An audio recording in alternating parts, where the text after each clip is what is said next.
How many lessons do you need to do before you can pass your test? How much money do you need to spend before you're ready to do your test? That's a few questions that get asked a lot. And truth be told, both of those things has nothing to do with passing your test in a certain amount of time. But I'll explain that to you right now. So what is going on, guys? It's your boy Ellis here. A few people have been asking me, how many lessons do you need to do before you can pass your test? And they think that if they do the certain amount of lessons as I did or as someone else did that passed the test, then they'll automatically like just pass it in the same time period or whatnot. But it doesn't work like that. Everyone takes a longer period of time to learn. Some people might already have the basics already down, and some people might not, and some people might take a lot longer to learn how to do certain things. And people that are normally interested in driving normally kind of already have the basics down, such as clutch control, at least know how a car operates. So it's not as difficult as a person that's just like a complete newbie to when it comes to driving. When I started doing my lessons, it wasn't like how many lessons before I can pass. I can't exactly remember the numbers as well, actually, because I was doing lessons, and then because it's like £20 per lesson, so it adds up. I'm pretty sure I never went over £500 though, but it all adds up for £20 per lesson and whatnot. Some people might not have the money, but a great solution is basically if you have a relative that's the age of 21 and they have had their license for 3 years, then you just put 2 L plates on, and then you like with them in the passenger seat, so you're allowed to drive, and that will help you get a bit of practice without like spending loads and loads of money, because some people might take 20 lessons to pass, some people might take 500 lessons to pass. It all depends on your ability. So instead of asking how many lessons does it take for you to pass your test, I think it just depends on your learning ability and how interested you are, basically. Because if you really, like for me, example, when I was learning how to drive, I already knew the basics because I've already had a passion for driving. But I used to always go on YouTube and type in stuff like learn clutch control, how to do this, how to do that.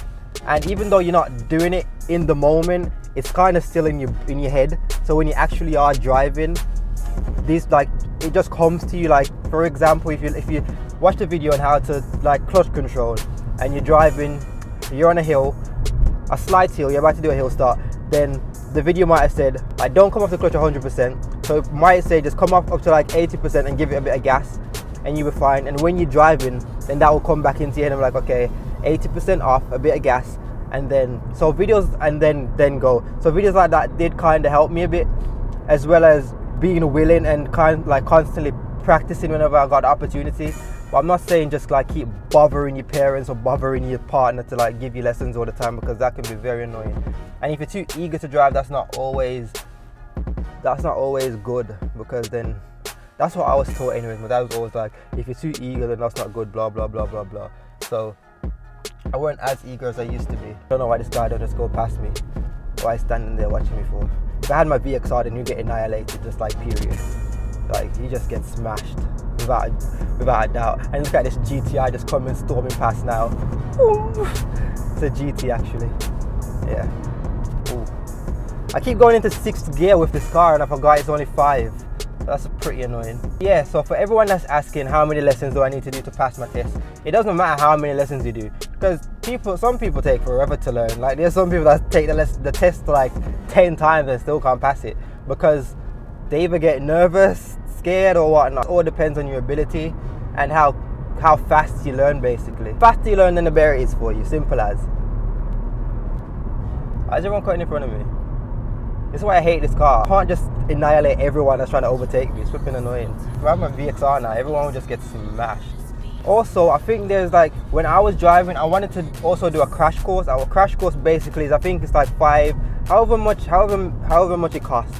And you just do everything in like a week or a day, or however long it is. Again, that depends, because some people might take a lot longer to process information. So if you're doing something in a week that would normally take you a few months to learn, then obviously a crash course isn't good for you. But if you're a fast learner, then a crash course is, I guess, perfect. You get it out of the way, and you might not spend as much as you would if you were just doing lessons. Yes, another thing, like if you think you're ready for your test, just go ahead and book it. If you think you're driving perfectly fine and there's nothing wrong with your driving, just go ahead and book it. Because what instructors tend to do is, if they know you're ready, they'll tend to like drag you out and say, just do a few more lessons, double up on your lessons, because your test is about to come up. So double up on your lessons and all this crap just to get you to give him more money, because once you pass your test, obviously you're not going to give him no more money. So they try to delay you from doing your test so that it benefits them more, if that makes sense. Because I know a few people that's like, I feel like doing my test now, but my instructor's like, don't book it yet, don't do that, blah blah. I remember when I was about to do my test, actually, my instructor was like, well, if you want to do it in the next month, then you're gonna have to double up your lessons for the next month. So that's like £40 a lesson. I'm like, that's a lot, man.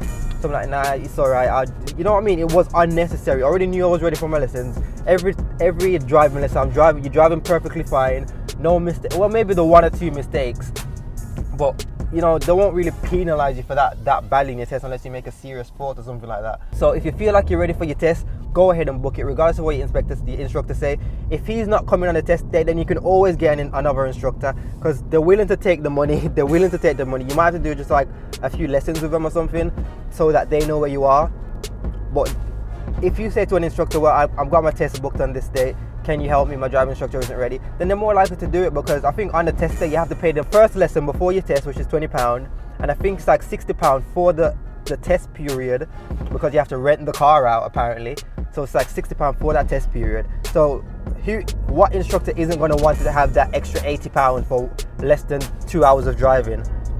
You know what I mean? So if that's the case, then just book your test and get another instructor to come along with you. If you want to ask anything else in the comments, then you just do that and I'll get back to you to the best of my knowledge, basically. And I'll see you in one of my next videos. Peace!